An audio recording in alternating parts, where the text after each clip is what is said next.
مساء الخير، عاملين ايه؟ يا رب تكونوا كلكم بخير. حبايبي، النهارده انا جايه لكم فيديو صريح ومفيد جدا لكل اللي عايزه تنظم البيت وكل من يحب تنظيم البيت والهرجله نبطلها. وبالنظام دوت هتبدأي صفحه جميله وان شاء الله هتتبسطي معايا. ولو انت مش مشتركه في قناتي انزلي اشتركي وتشيلي اللايك ويلا بينا نبدا. بصوا بقى النهارده ايه. النهارده الفيديو عن النظام والهرجله، ممنوع، هنمنعوها ونقطعوها من الاخر ومش هيبقى عندنا هرجله تاني في بيتنا ابدا. دلوقتي كل اللي احنا داخلين يعني او في الصيف، اول حاجه انت بتمسكي الاكياس البطاطين بتغسليها كلها تحت البيت وبتحطيها في اكياس وتشفطي منها الهواء بالمكنسه. دخلي خرطوم المكنسه وشغليها، هتشفط الهواء منها. اربطيها، بس يا ريت قبل ما تربطيها تحطي في كل بطانيه نص حته صابونه، احسن من البفتلينه. البفتلينه دي بتطلع ريحه وحشه قوي في الفرش. فانت هتحطي في كل كيس هتحطي نص صابونه ريحه. اقطعي الصابونه الريحه على 3 مثلا كده وحطي في كل كيس تلت. تمام. هنا احنا بدأنا بايه؟ بالبطاطين وبدلاب الملابس. نقلنا الصيفي فوق ونزلنا الشتوي تحت خالص في الارضيه، وعبينا بطاطيننا بعد ما اتغسلت تمام في اكياس شافطين منها الهواء. تمام. ونقضنا طبعا الملابس اللي ملهاش عازه نطلعها وفي ناس تستفيد بيها، او لو عندك جواكت او بلوزات يا ريت ما ترميهاش. الحاجه دي ما بتتصفاش وما بتترماش وما بتبطلش. البلوزه والجاكيت ما بيبطلوش ابدا، هما معاكي على طول. فانتي يعني حاولي ان انتي تعلقيهم في الدولاب فوق بعض في رشاقه واحده وتغطيهم بحته قماشه. لو دولت هيتركوا يعني انت عايزه تنسيهم هتعملي كده، تغطيهم بحته قماشه وتدخليهم في الدولاب. يبقى احنا كده خلصنا من الدولاب. نقطنا الملابس اللي ملهاش عازه طلعناها. في ناس تاخدها اولى بيها، بوابه عندك، حد غلبان بتبيعيها، اي طريقه تريحك امشي عليها. بالنسبه للبلوزات والجواكت قلنا مش هنرميها. بالنسبه للبطاطين قلنا هنغسلها ونحطها في اكياس ونشفطوا منها الهواء ونحط لها كل واحده تلت حته صابونه. هنا نضفنا دولابنا ورشيناه معطر وحطينا مشمع، فرشناه بالمشمع الجميل ورتبناه وبقى جميل زي الفل. هنقفله. خلاص خلصنا من دولاب الملابس. تمام كده، جميل قوي دولاب الملابس. الخطوه بقى اللي بعد كده هنخش على دولاب المطبخ. هتخشي على دولاب المطبخ. البلاستيكات الكتيره اللي موجوده وماليه دولاب المطبخ يعني يا ريت تبطلي تشتريها تاني، ويا ريت لو هي كتير زياده عن اللازم وعايزه تحتفظي بيها مش هينين عليكي، عبيهم في كرتون. عارفه الكراتين اللي بتتباع عند البقال؟ عبيهم فيها وخدي منهم صحنين 3 اللي بتقضي فيهم واركنيها دي تحت سرير حاجه. تمام. يبقى انت خدتي صحنين 3 عشان بس دولاب المطبخ ما يبقاش عليه وطيه ويبقى منظره مش حلو خالص. فانت هتاخدي منه صحنين 3 اللي انت عايزاهم، ولو انت مش محتاجه الباقي ده خالص وزعيه. محتاجاه وممكن هتيجي في وقت تحتاجيه، عبيه في كرتونه وحطيه تحت السرير. نيجي بقى للحلل. لما يكون في حلل كبيره قوي بتاعه ضيوف شيليها جوه بعض ودخليها برضه تحت السرير. حاولي تفضي مكان في المطبخ، ما يبقاش المطبخ دولاب المطبخ عليه وطيه ومهرجل.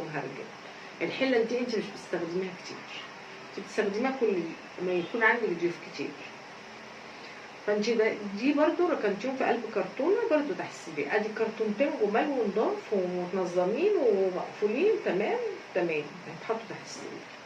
تحت السرير يكون عالي كده. هنيجي بقى ايه، غطيان الحلل. منظم زي ده وتوقفي فيه غطيان الحلل كده، توقفي فيه غطيان الحلل كده عشان غطيان الحلل ما تقعدش تقع وتكركب وتبقى ماليه ايه دولاب المطبخ. وعشان الحلل لو دولابك صغير زي عندي بتلبسي الحلل في بعض. الغطيان ما بتخليهاش تلبس فوق بعض، بتخليها عاليه. فانتي لما تنقلي الغطيان هنا وتدخلي الحلل جوه بعض بتوفري مساحه. تمام تمام. تيجي شويه السخون اللي انتي عايزاهم، اللي هم البلاستيكات اللي انت عايزه تقضي بيهم، اكفيهم كده فوق بعض او وقفيهم، شوفي النظام ازاي وحطيهم في حاجه زي دي بحيث ما يخشوش في المواعين ويخشوا في الصيني ويخشوا في الالمونيا. لا، انت يبقى انت البلاستيكات محطوطه في حاجه زي دي، غطيان الحلل في حاجه زي دي، يبقى كده ده منظمين وهم زي العسل. لواحده لغطيان الحلل وواحده لايه للبلاستيكات. الصحون صغيره مثلا تلبسيها فوق بعض، صحون كبيره نوقفيها كده يعني. تمام. ادي كده خلصنا من تنظيم غطيان الحلل والبلاستيكات. نيجي برضو دولاب المطبخ هنمسحه ونفرشه برضو مفارش جميله وشيك ونرصه الحاجه ايه المهمه اللي احنا قلناها. تمام. في رز عندك، في علب بتفضي فيها، فضي في سكر، فضي العدس، فضي عبي بهاراتك كلها في علبها وحطيها في دولاب البهارات. لو انت دولاب البهارات عندك صغير، انا عن نفسي جايبه منظم كذا دور، 4 ادوار، جميل جميل جميل، لامم بهارات الدنيا ولامم علب ما اقولكيش قد ايه. عايزه اقول لك هاتيه وهترتاحي ان شاء الله، وهينظم معاكي بهارات المطبخ وهيلم معاكي الدنيا. نيجي بقى ايه، نيجي تحت الحوض، تحت حوض المطبخ. تحت حوض المطبخ بتلاقي بدل الليفه 10، بتلاقي بدل الفرشه 2 3، بتلاقي بدل الجلاكن فاضيه، بتلاقي طلعي الجلاكن الفاضيه ارميها.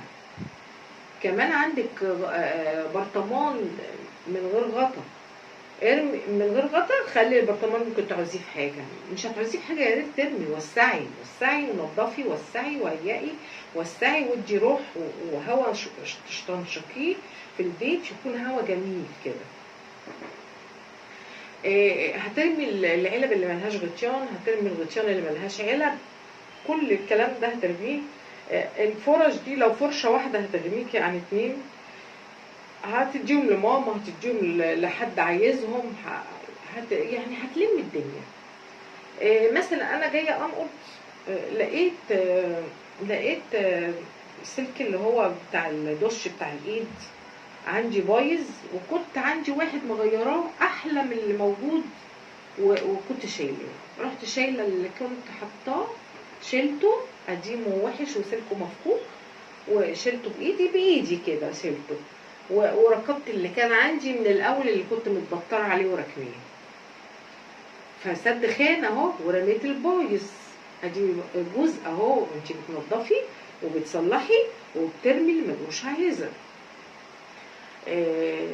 مثلا هنا ادي ده مواجير الغسيل معبياهم حاجات، انت بقى كده بتلمي كله. عندك كيسه مليانه هلاهيل عشان هلاهيل المطبخ، ارمي كله وخلي 2 بس، قطعتين 2.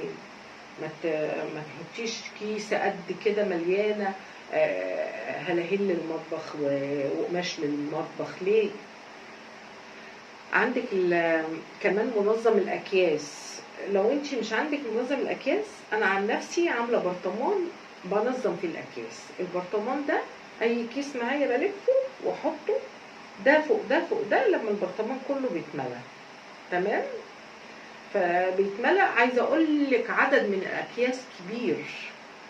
البرطمان ده برطمان حلو كده، تعبي فيه الكيس، تلفيه كده تكوريه وتخليه صغير وتحطيه، تحطي. ما ترميش الاكياس دي وترجعي تشتريها للزباله بفلوس. انت عندك اكياس البقاله واكياس اشتريتي فيها حاجات واكياس مش عارفه ايه، ما ترميش حاجه. كل ده بيتلم ويتحط في برطمان وبتاخدي منه وتعبي في الزباله وترميه. لكن مش تبقى عندك الاكياس دي وتروحي تشتري اكياس بالفلوس. تمام. يبقى كده خلصنا من دولاب المطبخ ورصيناه وطلعنا اللي ملوش عايزه رميناه، وتحت الحوض طلعنا اللي ملوش عايزه رميناه، واللي ليه عايزه ركبناه. وزي ما انا عملت كده ركبت الخرطوم اللي كان تحت الحوض، ورميت الخرطوم اللي كان موجود في الدش. كان وحش قوي اللي في الدش. والتاني اللي انا كنت شايلاه تحت الحوض طلع جميل حلو، رحت مركباه. فانت ايه، انت برضه بدماغك كده بتبقي ايه، شغاله دماغك مفتحه. مش اي حاجه ترميها عمال مع بطال، ومش اي حاجه ملهاش عازه يا انا بنضف. لا، برضه بترمي بتركيز، بتشحتي بتركيز، بترصي بنظافه ونظام. خلصنا من دولاب الهدوم، خلصنا من دولاب المطبخ، وخلصنا من البطاطين تحت الشتاء ولميناها وغسلناها وشلناها والدنيا جميله. هنخش على اوضه الاولاد. هتخشي على اوضه الاولاد تعملي ايه؟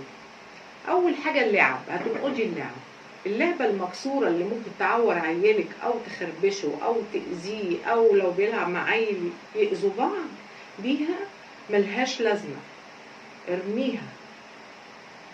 اللعبه اللي ما كانش ملهاش اي حروف واي حاجه تاذي وتشك وتعور، يخبطوا بعض في عينين بعض، تجرى مشكله كبيره وتقولي عشان حرام ارميها. لا، في 60 داهيه ترميها، ومفيش عيل يأذي اخوه ولا اخت تأذي اخوها.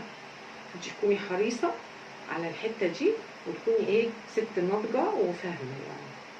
تيجي بقى خلاص استنتجتي شويه اللعب اللي هم الحلوين. في يا بنات باسكت شبيكه كده بيتباع شكله شيك قوي، ب4 حروف كده زي السلك موقفينه، وهو ليه غطا كده من فوق.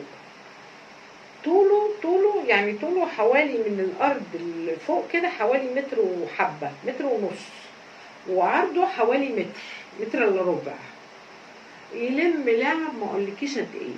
تعبيهم فيها وتحطيهم في مكان بين سريرين، يعني مثلا حاطه سرير كده وسرير كده، يبقى في الزق ده تحطيها تنزليهم كده يعني. تيجي بقى على الكتب. خلاص احنا خلصنا المدارس، فاحنا نمسك الكتب اللي ملهاش عايزه. خلاص يلا، ما تركنيش. في كراريس فاضيه هنشيلها.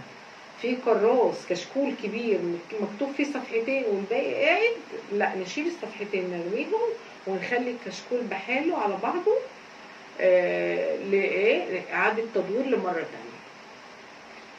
فكده ايه، نظمنا الكتب ورمينا الكتب وخلينا اللي ليه عايزه نحطه في كرتونه من اللي عند البقال. يا بنات مش لازم تشتري حاجات غاليه او رخيصه، انت ممكن تأدي نفسك بنفسك وما تهلكيش ماديات ما تضغطيش نفسك. كراتين من عند السوبر ماركت يديها لك ببلاش او بفلوس، هاتيها وعبي فيها ايه، كل الكتب اللي انت هتديها لاخوه، اللي انت هتديها لاخته، يعني السنه الجايه هتنفع العيل التاني، هتتشيل.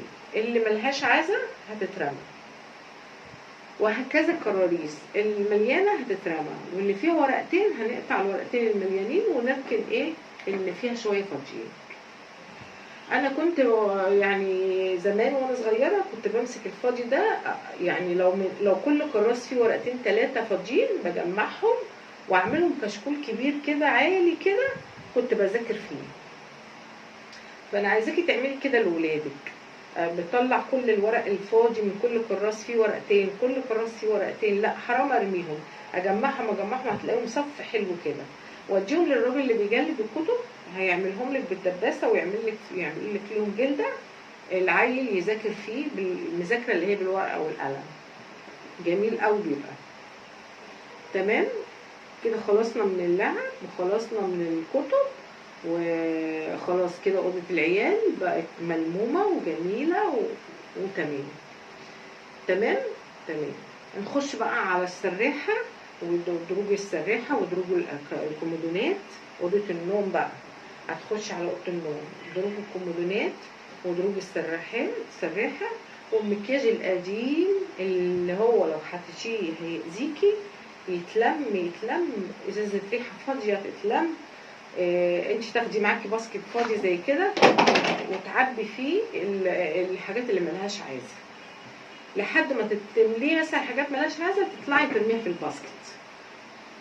المكياج اللي ملوش عايزة، اللي عدت صلاحيته، اللي ازازة الريحة اللي فضت، اللي مش عارفة في ورقة ركنها كده، في منجيل ركنه كده، في دبوس مصدي، في يعني حاجة توكة مش عايزاها باظت مكسورة، في كل ده تلميه تخلي اللي ليه عازة بس بنظام. تنضفي الأدراج وتنفضيهم وتمسحيهم وتفرشيهم برضو مفارش، أو مش عايزة تفرشيهم مفارش مش مشكلة، تحطي بقى الحاجة بالنظافة اللي انت عايزاها.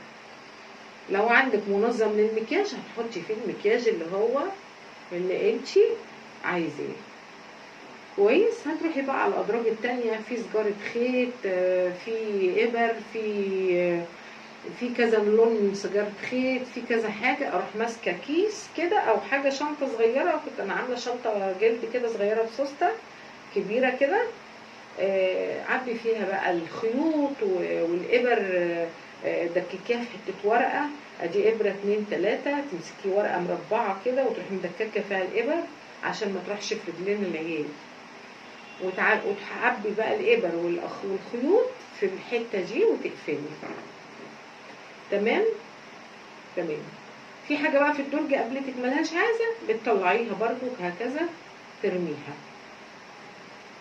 كده. خلاص خلصنا من السراحة وخلصنا من كل دولاب وكل هرجلة مالية البيت. نطلع بقى من اوضة النوم.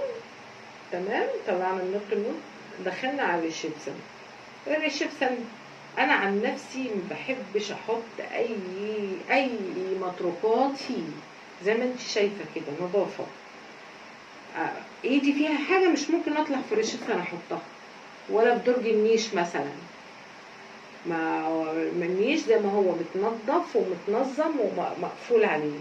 نفرض ان انت عندك كركبه في دروج النيش، افتحي ووضبيها ونظميها ولمعي نيشك واقفليه. واللي ملوش عازة برضو من أدراج النيش ارميها. برضو تيجي على السفرة، لو كنتش من النوع اللي بتحطي طبق وترمي فيه حاجات، انقضيها وشوفي مكان الخيط فين وتوديه، مكان الصحن ده فين وتوديه، مكان مش عارفة ده فين توديه، كل حاجة توديها مكانها. هتلاقي الطبق اللي انت ملياه حاجات ده فدي بقى. هنا الهرجلة اللي في البيت كلها انت اللي لميتيها. هتخشي بقى على الحمام. بصوا يا حبايبي، انا ما برجحش الناس اللي بتحط فوط في الحمام. انا ما بستريحش للناس اللي بتحط فوط في الحمام، انا بقرف بصراحه. لو انت من النوع الهوايه اللي بتحطي فوط في الحمام حطيها يا ريت منظم يكون متعلق ومقفول، ترصيها فيه وتقفلي عليه عشان ريحه البيبي والتولد ما تطلعش على الفوط، تتبخر بالريحة وبعدين تستخدميها، يبقى في أذى صحي على صحتكم. يبقى انت لما تحطيها في دولاب زي كده ارحم من انك بتسيبيها في علبة في منظم فوق غسالة فوق مش عارفة ايه في الحمام. قال ده النظام الشيك اللي الناس ايه ماشية بيه. انا هحترم النظام بتاعك ان انت ماشية كده، ماشي على عيني وراسي نظامك، بس ارجوكي ما تحطيش الفوط متعرضة لحد ايده وسخة يمسكها، لحد لريحة التولد تطلع عليها.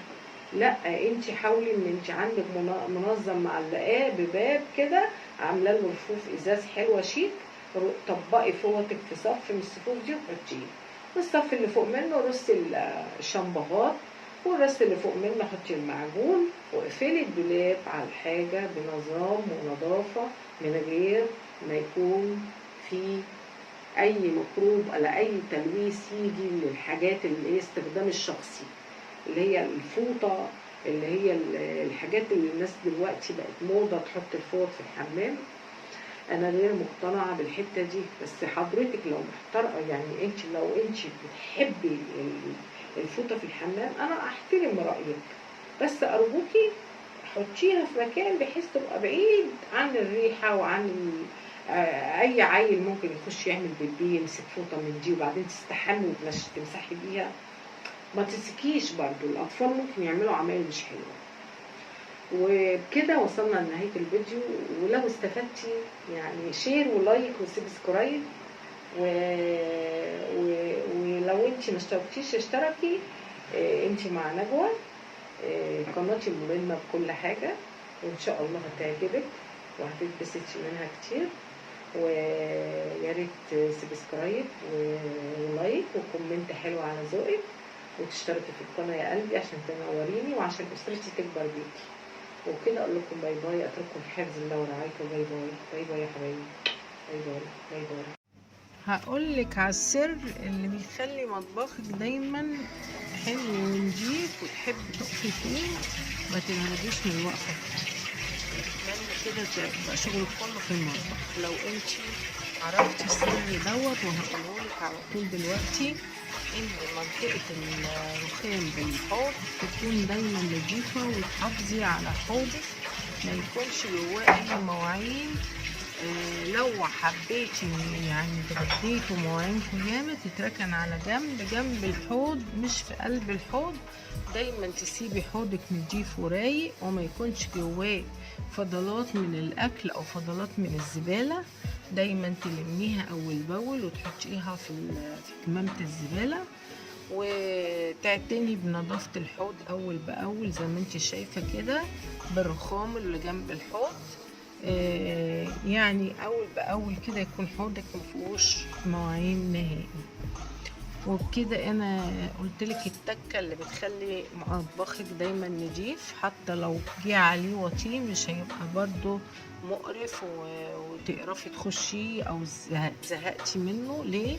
حوضك نضيف باستمرار مفيهوش زباله ولا بواقي اكل ولا اي حاجه ولا اي مواعين. لو حتى اضطريتي تركني مواعين تركنيها بره الحوض على جنب، بحيث من ما خلصتي غدا تغسليهم اول باول كده. مواعين الغدا، مواعين العشاء، مواعين الفطار، ما تكوميش مواعين، ويبقى مطبخك دايما نضيف ورخامك نضيف زي الفل كده على طول. كمان البوتاجاز كل يوم لازم تديله مسحه بعد مثلا ما تطبخي عليه، تديله مسحه ان شاء الله لو بليفه كده متعصفري والفوط المطبخ وتمسحيه وتلمعيه وتخليه زي الفل، ما يبقاش ابدا عليه بواقي اكل ولا فوران اكل، عشان مطبخك يبقى انت ست نضيفه. كل اللي يخش عندك يقول ايه، ست نضيفه زي الفل. كمان فوط المطبخ لازم تراعي ان يكون على طول غسلاها، تكوني غسلاها وانت واقفه على الحوض بعد المواعين تغسليهم تخليهم زي الفل على ايدك وتنشريهم فين؟ على حرف ايد الفرن. ما تكمكمهمش وتركنيهم يطلع بيهم ريحه ويبقى ريحتهم مش حلوه. بعد ما خلصتي ومسحتي ونضفتي وغسلتيهم تروحي منشراهم على ايد، مش هقولك تروحي منشرين في المنشر، لا، على ايد فرن بوتاجاز، بحيث كل ما تعوزي حته قماشه فوقها تاخديها تمسحي بيها وترجعي تاني تشطفيها وتغسليها. محتاجه غسيل تغسليها بقى. ما تركنيش فوط المطبخ مكان ما انت ماسكه، ما تركنيش فوط المطبخ مكانها مكان ما لميتي ماسكه الترابيزه ومكان الاكل، ما تركنيهاش بجانبها. اول باول تغسليها مكان ما غسلتي الترابيزه في الاكل او السفره. تغسلي كمان حته قماشه انت برضه تنشريها، عودي نفسك ما تركنيهاش كده على الرخامه، ريحتها تبقى مش حلوه. اول باول تغسليها وتنشريها على ايد البوتاجاز. كمان حوضك لازم دايما يكون متسلك، ما تسيبوهوش مسدود، مادام ما بيصرفش كويس لازم تسلكيه بالطرمبه لتحت كل يوم زي ما انت شايفه كده. ما تسيبوهوش يبقى يملى ميه ويفضي، والميه تعمل حرف فيه ويبقى شكله مش نضيف. فانت على طول تبقي كده عاملاه يعني ضغطاه بالفرمة بتاعته يسرق، بيبقى زي الفل مفيهوش اي مشاكل. لو طلع اي بواقي، بتبقى ساعات بواقي طالعه لفوق بعد ما تسلكي شيليها ورميها في الزباله في الباسكت. من هنا بقى انت خلصتي، سلكتي الحوض وغسلتي المواعين اللي كان جوه الحوض، حتى لو هي كانت بسيطه تغسليها الاول، تسيبي الحوض نضيف على طول. دي بقى خلاص كده هي نضيفه، يعتبر ما حسيتش يعني الحوض مش وحش عشان هي بلاستيك او حاجه، لا نضيفه. نفضتها وشلتها تاني مكانها، ونبتدي بقى هنا ايه نكمل باقي نظافة البوتاجاز والحنفيات والحوض وكده. كمان حط الصبانة اهو بخلعها واغسلها كل مرة معايا عشان ما يبقاش متعلقة شكلها ايه مش نضيف او عليها اي رواسي، يبقى شكل المطبخ مش حاجة نضيفة كده يعني. كمان حرف الورق كده اللي احنا بنبقى لازقينه فوق الحوض بيركن تحتيه كده بوساخه، فانت ترفعي حرفه وتغسلي الشفه بتاعت الرخامه كده زي ما انت شايفه، بتبقى زي الفل. دي التكات اللي بتبين الست ان كانت نظيفه او مش نظيفه، تكات بسيطة كده. أنا عن نفسي أفهمها من التكات البسيطة دي اللي أنا شرحتها لكم. كمان أخدت الورق اللي هو بلزقاه من حوالين الحنفية، مكان ما بتفتحي الحنفية وتقفلي بيلطش شوية، فانتي بتاخديه معاكي بالليفة وبتاخدي الحوض بقى تخليه برضو زي الفل. مادام دعكتيه خلاص تاخديه تدعكيه كويس برضو، دوسي عليه دعكيه كويس بالسلكة وخليه زي الفضة كده، يبقى زي الفضة الستانلس ده. كمان بتغسلي لحد الحتة اللي هي بيصرف منها المية الحوض، ادعكيها كويس مش تسيبي دي. بواقي شعر طلعت من ازاي ما تعرفيش الشعر جه في حوض المطبخ منين، ما تعرفيش مكان ما ضربته بالترومبه وشلتها في الباسكت. ما تسيبيش اي بواقي في الحوض، دي ست نظيفه، ودي التكات اللي انت هتساعدك ان يكون مطبخك طول الوقت نظيف. كل اللي يخش عندك يشكر فيكي وفي نظافتك، حتى انت نفسك تبقي مبسوطه وانت واقفه في المطبخ، ما تبقيش زهقانه ولا قرفانه من وقت تاني. كل دي حاجات بتساعدك على الروح المعنويه ترتفع بالطريقه المنمقه دي. كمان عايزه اقولك انت لو عملتيه كده اول باول عمرك ما المطبخ بتاعك ما هيبقى يعني تحسي ان خلاص ما ينفعش حد يخش، لا عمرك ما هتحسي الاحساس ده. ليه؟ لانك كل ما تعدي عليه بتروحي في صحنين في كوبايتين في الحوض تغسليهم اول باول، يبقى الدنيا نضيفه. تعملي كوبايه شاي تغسلي الصحنين اللي على الحوض وانت واقفه تعملي كوبايه الشاي. دي ازازه ميه انا بملاها عشان الميه لو قطعت بقضي فيها. بملي كام ازازه كده بركنهم في المطبخ على جنب، ضروري الميه بتقطع الايام دي والنور بيتقطع كتير، فساعات بنبقى محتاجه ميه اغسل ايدي حاجه باخدها اقضي بيها بس ايدي. هنا كمان الفوط انت بتحاولي بقى ان انت تغسليهم وتنضفيهم كويس. كل ما كل يوم الفوط دي بتتغسل معاكي، ما تركنيش وتعملي كذا حتة قماشة للرخام، هم حتتين فوط حلوين وانت بتغسليهم كل يوم ما بيبقوش مزبلقين معاكي ولا اي حاجه. ليه؟ ايدك فيهم وكمان بتنشريهم، ما بتسيبوهمش من غير ما يتنشروا، لان انت لو كلكعتيها وركنتيها هتزبلق وتبقى ريحتها وحشه.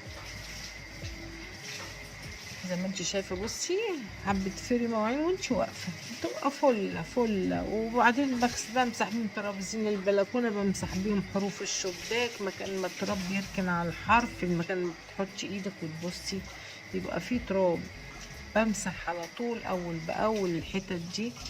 مع حلق البلكونه، حرف البلكونه، مكان ما بتحطي ايدك وتبصي برضو، فبيبقى على طول لون نضاف معاكي.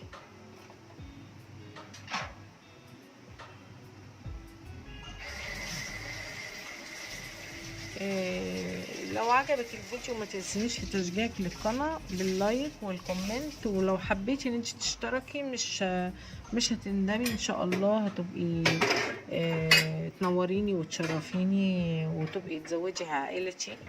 واهلا وسهلا بك مقدما وباشتراكك. كمان البوتاجاز كده برضو بناخدوه اول باول، برضو بعد الغدا لازم تمسحيه كده. انا بصراحة لو عايزني امسحه مرتين في اليوم 3 بمسحه. ليه؟ لاني مسحة بسيطة وسهلة زي دي ليه، فما ترغية واروح دعكاها كده، ولما بحتة القماشة الفوطة المطبخ بيبقى زي الفل. طب واحنا على ايه اسيبه وساخة على وساخة ويبقى منظر البوتاجاز عايز يتحك بالسكينة كده اول باول وبنظافة وتكون ست منمقة ونضيفة. انتي الست النضيفة بقى بيبقى نضيفة في نفسها وفي كل حاجة. الست اللي مش نضيفة في بيتها بينقال عليها مش نضيفة في كل حاجة. خلوا بالكم يا جماعة، وانا متابعين نجوى لازم يبقوا حاجة الناس كلها تشكر فيهم.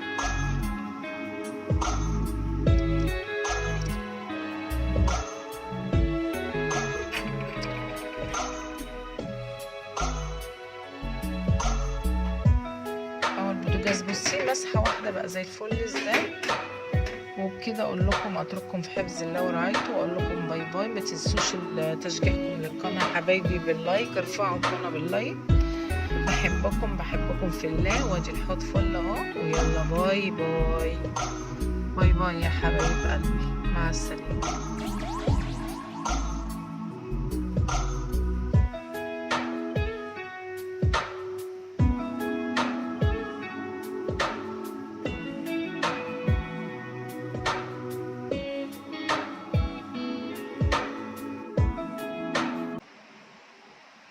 هتخشي على دولاب المطبخ، البلاستيكات الكتيره اللي موجوده وماليه دولاب المطبخ، يعني يا ريت تبطلي تشتريها تاني. ويا ريت لو هي كتير زياده عن اللازم وعايزه تحتفظي بيها مش هينين عليكي، عبيهم في كرتونه. عارفه الكراتين اللي بتتباع عند البقال؟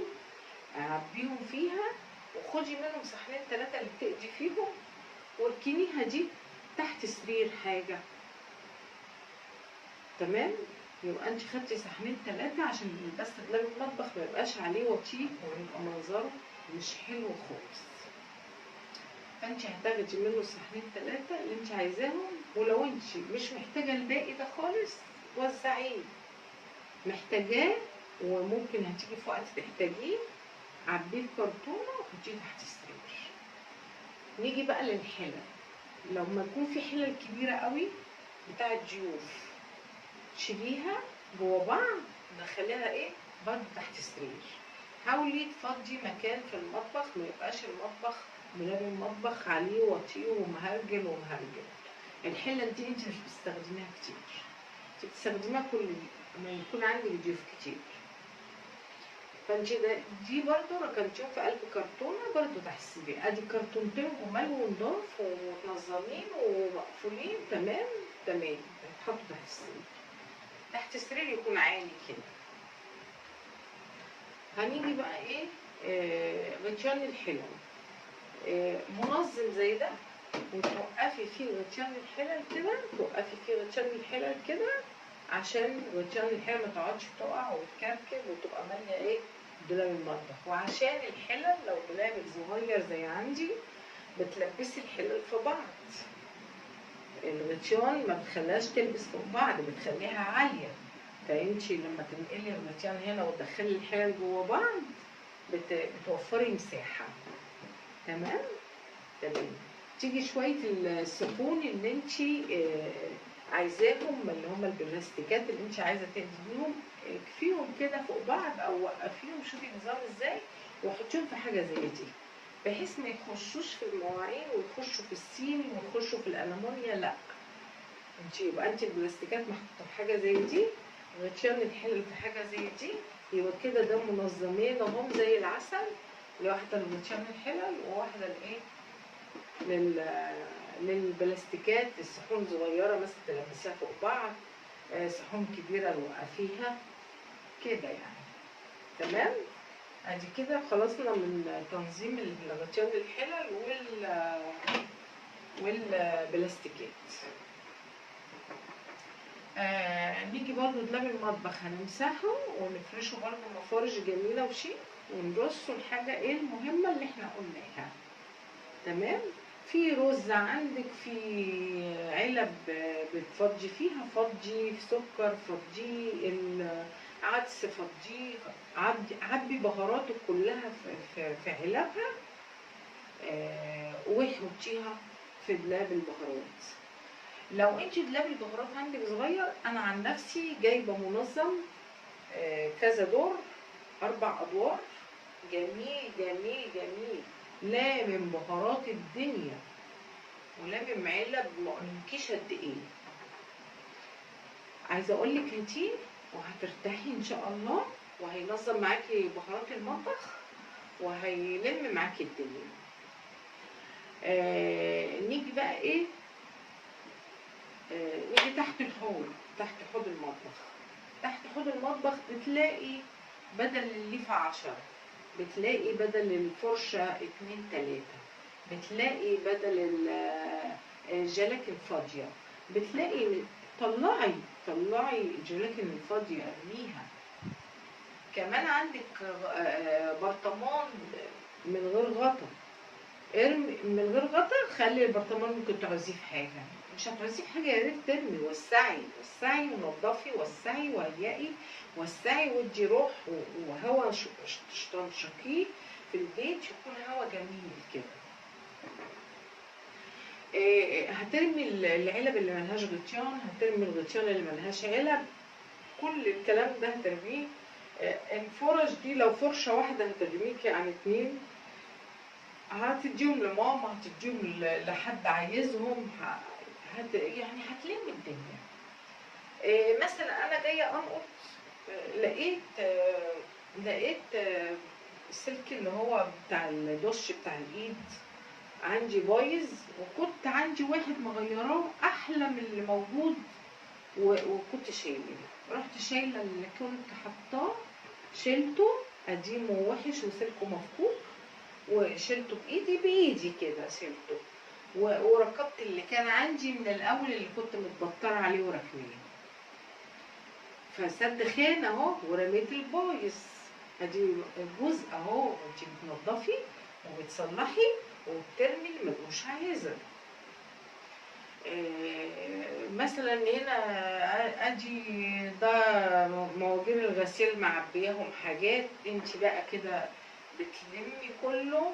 عندك كيسه مليانه هلاهيل عشان هلاهيل المطبخ، ارمي كله وخلي 2 بس، قطعتين 2. ما تحطيش كيسه قد كده مليانه هلاهيل للمطبخ وقماش للمطبخ. ليه؟ عندك كمان منظم الاكياس. لو انت مش عندك منظم الاكياس، انا عن نفسي عامله برطمان بنظم في الاكياس. البرطمان ده اي كيس معايا بلفه واحطه ده فوق ده فوق ده، لما البرطمان كله بيتملى. تمام. فبيتملى، عايزه اقول لك عدد من الاكياس كبير.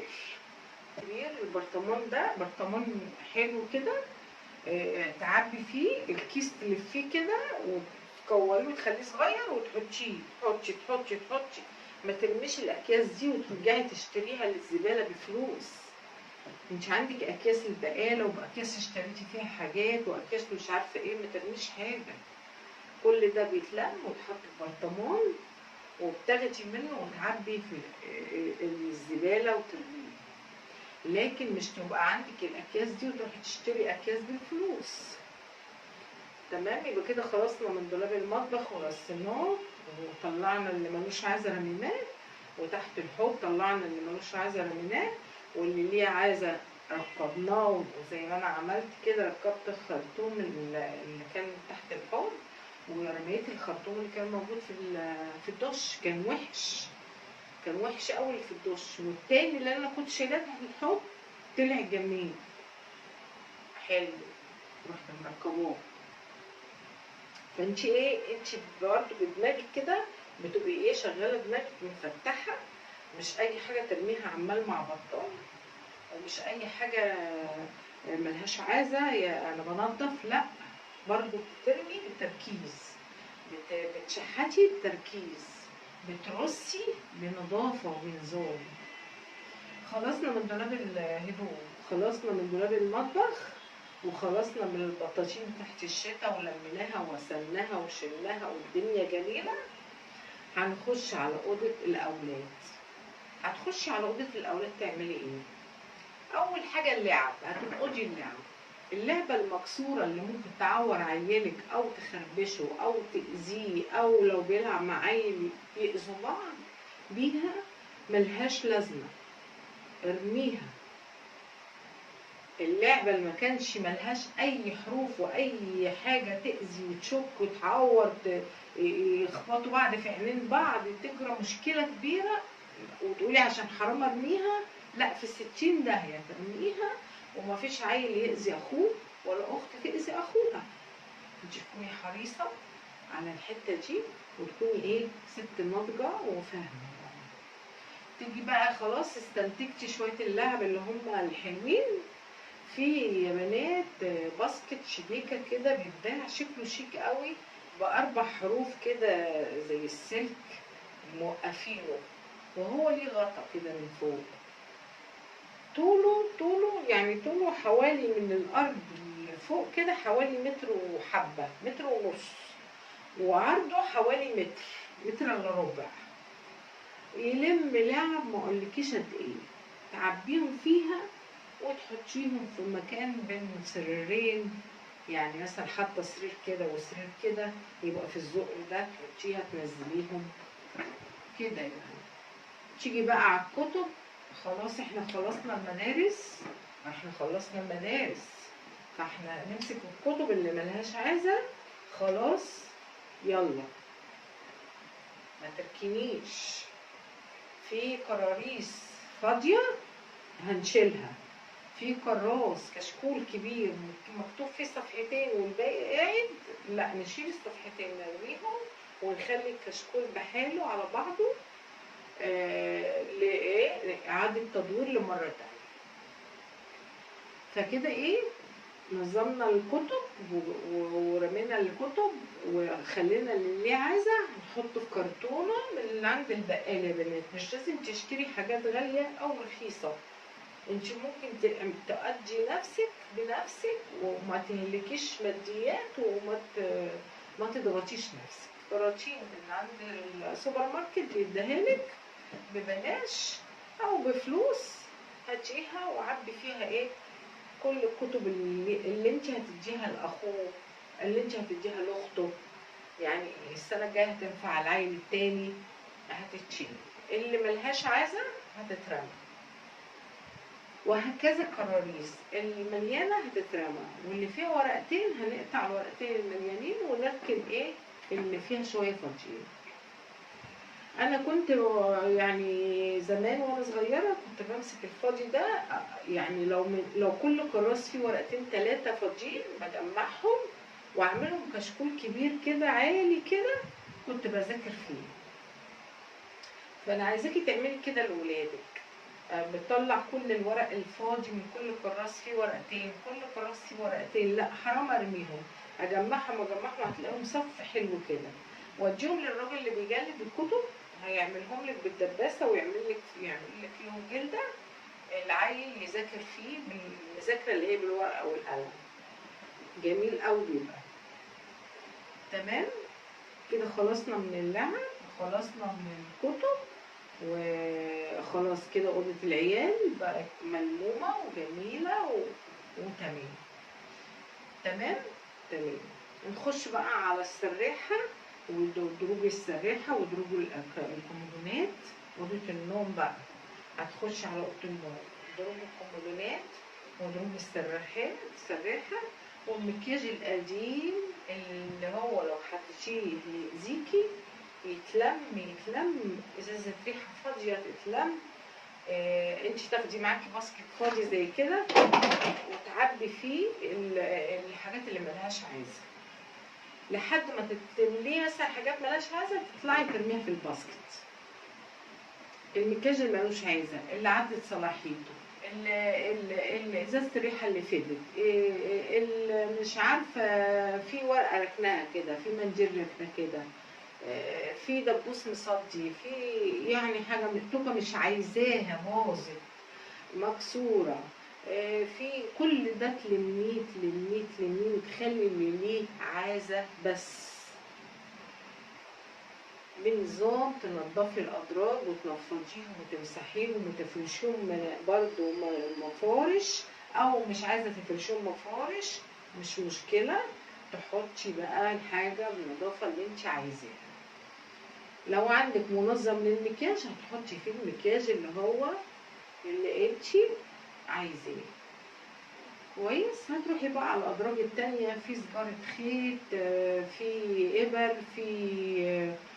في كذا لون سجارة خيط، في كذا حاجة. اروح ماسكة كيس كده او حاجة شنطة صغيرة، كنت انا عاملة شنطة جلد كده صغيرة بسوستة كبيرة كده، عبي فيها بقى الخيوط والابر، دككيها في حتة ورقة، ادي ابرة 2 3، تمسكي ورقة مربعة كده وتروحي مدككة فيها الابر عشان ما تروحش في رجلين العيال، وتعبي بقى الابر والخيوط في الحتة دي وتكفني. تمام تمام. في حاجة بقى في الدرج قبلتك ملهاش عازة، بتطلعيها برضو هكذا ترميها كده. خلاص خلصنا من السراحة وخلصنا من كل دولاب وكل هرجلة مالية البيت. نطلع بقى من اوضه النوم. تمام طلعنا من اوضه النوم دخلنا على الريسبشن.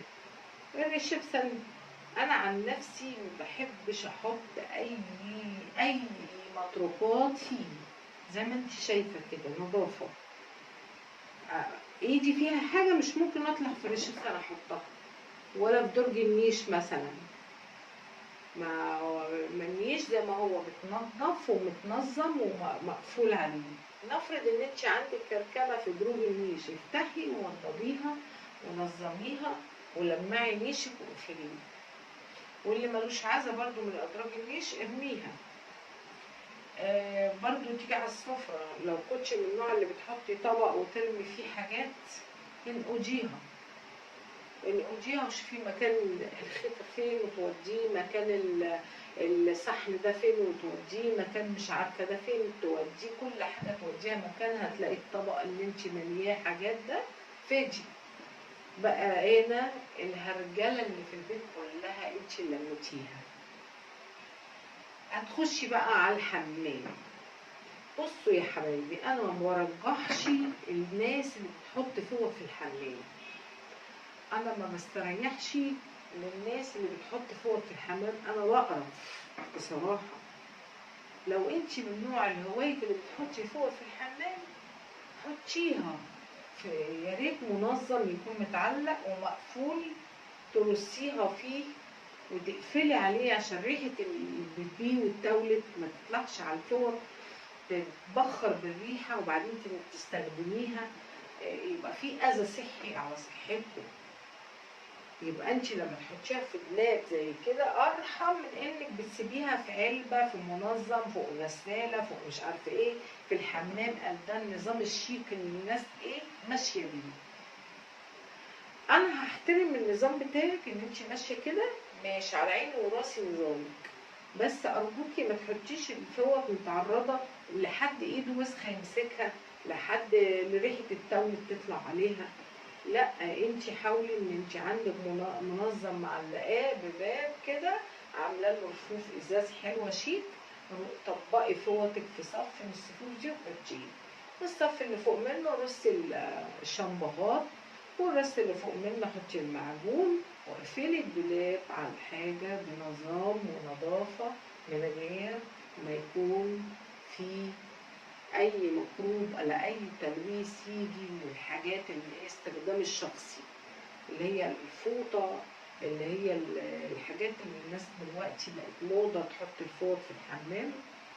انا غير مقتنعه بالحته دي، بس حضرتك لو محترقه يعني انت لو انت بتحبي الفوطه في الحمام انا احترم رايك، بس ارجوكي حطيها في مكان بحيث تبقى بعيد عن الريحه وعن اي عيل ممكن يخش يعمل بيبي يمسك فوطه من دي وبعدين تستحمي تمسحي بيها. ما تسكيش برضو، الاطفال ممكن يعملوا عمايل مش حلوه. وبكده وصلنا لنهايه الفيديو، ولو استفدتي يعني شير ولايك وسبسكرايب، ولو انت مشتركتيش اشتركي. انت مع نجوى، قناتي ملمة بكل حاجة، وان شاء الله هتعجبك وهتتبسطي منها كتير. ويا ريت سبسكرايب ولايك وكومنت حلو على ذوقك، وتشتركي في القناة يا قلبي عشان تنوريني وعشان اسرتي تكبر بيكي. وكده اقول لكم باي باي، اترككم في حفظ الله ورعايته. باي باي باي باي يا حبايبي. هقولك على السر اللي بيخلي مطبخك دايما حلو ونضيف وتحب تقفي فيه، ما تنهديش من الوقفه، لان كده تبقى شغلك كله في المطبخ. لو انت عرفتي السر دوت وهقولهولك على طول دلوقتي، ان منطقه الرخام بالحوض تكون دايما نضيفه، وتحافظي على حوضك ما يكونش جواه اي مواعين. لو حبيتي يعني اتغديتوا مواعينكم جامد تتركن على جنب الحوض مش في قلب الحوض. دايما تسيبي حوضك نضيف ورايق وما يكونش جواه فضلات من الاكل او فضلات من الزبالة. دايما تلميها اول باول وتحطيها في كمامة الزبالة، وتعتني بنظافة الحوض اول باول زي ما انت شايفة كده بالرخام اللي جنب الحوض. يعني اول باول كده يكون حوضك مفيهوش مواعين نهائي. وبكده انا قلتلك التكه اللي بتخلي مطبخك دايما نضيف، حتى لو جه عليه وطيه مش هيبقى برضو مقرف وتقرفي تخشي او زهقتي منه. ليه؟ حوضك نضيف باستمرار مفيهوش زبالة ولا بواقي أكل ولا أي حاجة ولا أي مواعين. لو حتى اضطريتي تركني مواعين تركنيها بره الحوض على جنب، بحيث من ما خلصتي غدا تغسليهم أول بأول كده. مواعين الغدا، مواعين العشاء، مواعين الفطار، ما تكوميش مواعين، ويبقى مطبخك دايما نضيف ورخامك نضيف زي الفل كده على طول. كمان البوتاجاز كل يوم لازم تديله مسحة بعد مثلا ما تطبخي عليه، تديله مسحة ان شاء الله لو بليفة كده متعصفري والفوط المطبخ، وتمسحيه وتلمعيه وتخليه زي الفل، ما يبقاش ابدا عليه بواقي اكل ولا فوران اكل، عشان مطبخك يبقى انت ست نضيفة. كل اللي يخش عندك يقول ايه، ست نضيفة زي الفل. كمان فوط المطبخ لازم تراعي ان يكون على طول غسلاها، تكوني غسلاها وانت واقفة على الحوض بعد المواعين تغسليهم تخليهم زي الفل على ايدك، وتنشريهم فين؟ على حرف ايد الفرن. ما تكمكمهمش وتركنيهم يطلع بيهم ريحة ويبقى ريحتهم مش حلوة. بعد ما خلصتي ومسحتي ونضفتي وغسلتيهم تروحي منشراهم على الايد، مش هقولك تروحي منشرين في المنشر، لا، على ايد فرن البوتاجاز، بحيث كل ما تعوزي حتة قماشة فوقها تاخديها تمسحي بيها وترجعي تاني تشطفيها وتغسليها. محتاجة غسيل تغسليها بقى، ما تركنيش فوط المطبخ مكان ما انتي ماسكه، ما تركنيش فوط المطبخ مكانها مكان ما لميتي ماسكه الترابيزه ومكان الاكل، ما تركنيهاش بجانبها. اول باول تغسليها مكان ما غسلتي الترابيزه في الاكل او السفره. تغسلي كمان حته القماشه وانتي برضه تنشريها، عودي نفسك ما تركنيهاش كده على الرخامه، ريحتها تبقى مش حلوه. اول باول تغسليها وتنشريها على ايد البوتاجاز. كمان حوضك لازم دايما يكون متسلك، ما تسيبوهوش مسدود، مادام ما بيصرفش كويس لازم تسلكيه بالترومبه بتاعتك كل يوم زي ما انت شايفه كده تسلكيه. ما تسيبوهوش يبقى يملى ميه ويفضي والميه تعمل حرف فيه ويبقى شكله مش نضيف. فانت على طول تبقي كده عاملاه يعني ضغطاه بالترومبه بتاعته يسرق وبيبقى زي الفل مفيهوش اي مشاكل. لو طلع اي بواقي بتبقى ساعات بواقي طالعه لفوق بعد ما تسلكي شيليها ورميها في الزباله في الباسكت. من هنا بقى انت خلصتي سلكتي الحوض وغسلتي المواعين اللي كان جوه الحوض، حتى لو هي كانت بسيطه تغسليها الاول تسيبي الحوض نضيف على طول.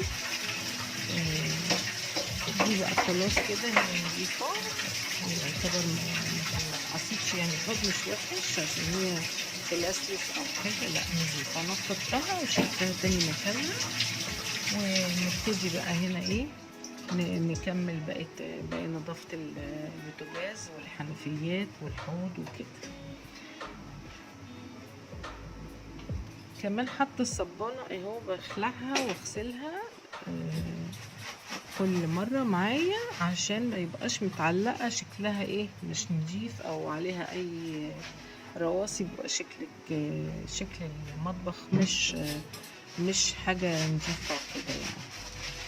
كمان حرف الورق كده اللي احنا بنبقى لازقينه فوق الحوض بيركن تحتيه كده بوساخه، فانت ترفعي حرفه وتغسلي الشفه بتاعت الرخامه كده زي ما انت شايفه بتبقى زي الفل. دي التكات اللي بتبين الست ان كانت نظيفه او مش نظيفه، من تكات بسيطة كده أنا عن نفسي أفهمها من التكات البسيطة دي اللي أنا شرحتها لكم.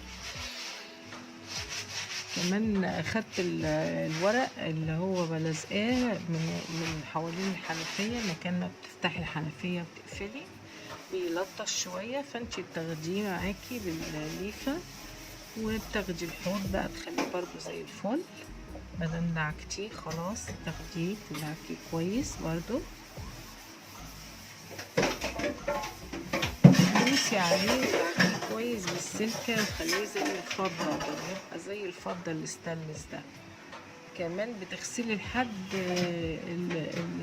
الحتة اللي هي بيصرف منها المية الحوض ادعكيها كويس، مش تسيبي دي. بواقي شعر طلعت من ازاي ما تعرفيش شعر جه في حوض المطبخ منين، ما تعرفيش مكان ما ضربته بالترومبه وشلتها في الباسكت.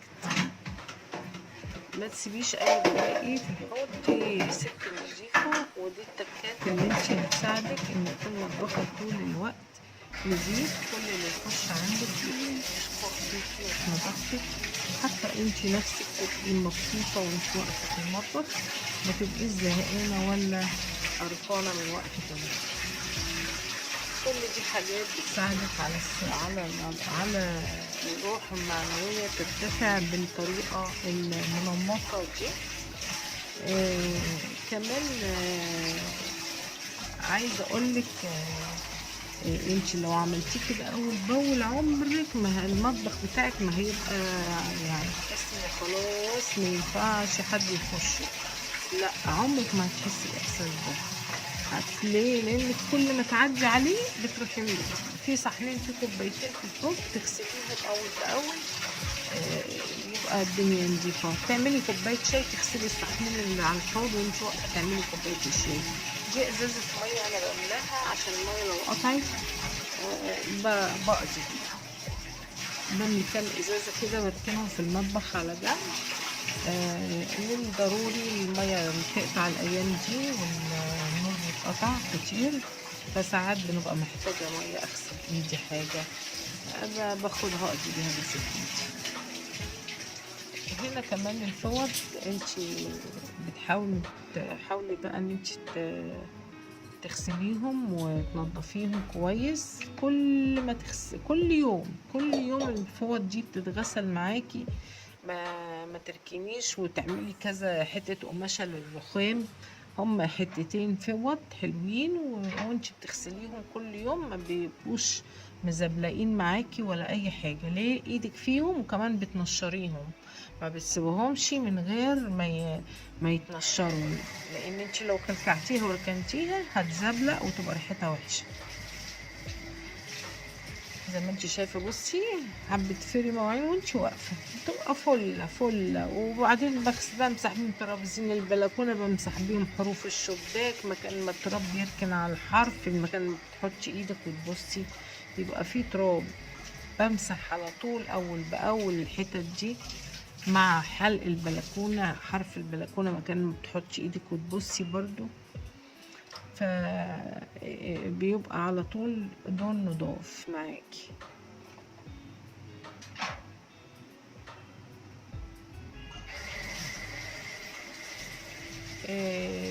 لو عجبك الفيديو ما تنسينيش في تشجيعك للقناه باللايك والكومنت، ولو حبيتي ان انت تشتركي مش هتندمي ان شاء الله، هتبقي تنوريني وتشرفيني وتبقي تزودي عائلتي. واهلا وسهلا بك مقدما وباشتراكك. كمان البوتاجاز كده برضو بناخدوه اول باول، برضو بعد الغدا لازم تمسحيه كده. انا بصراحة لو عايزني امسحه مرتين في اليوم 3 بمسحه. ليه؟ لاني مسحة بسيطة وسهلة زي دي ليفة مترغية واروح دعكاها كده، ولما بحتة قماشة الفوطة المطبخ بيبقى زي الفل. طب واحنا على ايه اسيبه وساخة على وساخة ويبقى منظر البوتاجاز عايز يتحك بالسكينة كده اول باول وبنظافة وتكون ست منمقة ونضيفة. انتي الست النضيفة بقى بيبقى نضيفة في نفسها وفي كل حاجة. الست اللي مش نضيفة في بيتها بينقال عليها مش نضيفة في كل حاجة. خلوا بالكم يا جماعة، وانا متابعين نجوى لازم يبقوا حاجة الناس كلها تشكر فيها.